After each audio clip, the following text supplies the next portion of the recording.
ঐক্যবদ্ধ হওয়ার যে মিটিংটা এটা হয়েছিল আব্দুল্লাহ ইবনে জুদানের ঘরে। তো রাশিয়া তখন ছোট, বড় হয়নি। রাশিয়া বলছিলেন আব্দুল্লাহ ইবনে জুদানের ঘরে যে মিটিং এ আমাকে দাওয়াত দেওয়া হয়েছিল, ওইরকম মিটিং এ যদি এখনো দাওয়াত দেওয়া হয় আমি এখনো প্রস্তুত, এখনো আমি যাওয়ার জন্য প্রস্তুত। যে লাকাদ শাহিদতু ফি দারে আব্দুল্লাহ ইবনে জুদান মাশহাদান লাউ দুইতু ইলাইহি ফিল ইসলামে লা আজাবতু। এখনো যদি ইসলামের এই যুগে আমি নবী হওয়ার সময় এরকম কোন মজলিসে দাওয়াত দেওয়া হইলে আমি একমত।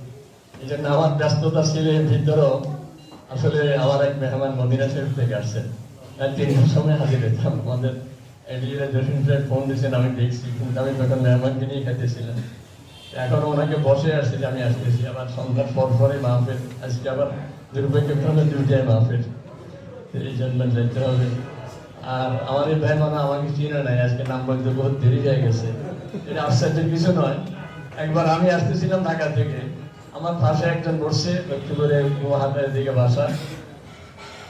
পরে বললাম যে আমাকে চিনো? বলছে না। আমি বললাম যে বাসা করবে গুয়াহাটা, লক্ষ্মীপুর কলেজে পড়ে। আমি বললাম যে লক্ষ্মীপুরের তিনজন আলেমের নাম বলো। তোমার হারুন আহমদ, 2 নম্বরে মানে স্পেশাল, 3 নম্বরে মালা ফ্রেন্ডার। ওই দুজনকে চিনি, মানে হারুন আহমদ কি চেনো না? কেন আমাকে চিনি?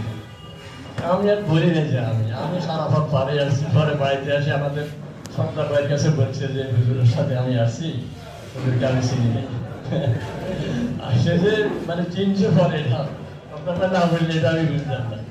এটা কোনো আজিব না। আমি যখন পল্টন সরে আমার একবারে পাশের বাড়ির এক লোক আমার জিজ্ঞেস করে তাহলে কোন বাড়িতে জাগির থাকে, আমি গেলাম জানিয়ে হুজুরের বাড়িতে লাগে। এটা কোনো আজিব কিছু না। আল্লাহ তাআলা আমাদের সবাইকে ঐক্যবদ্ধ হয়ে কাজ করার তৌফিক দান করুন। আলহামদুলিল্লাহ রাব্বিল আলামিন।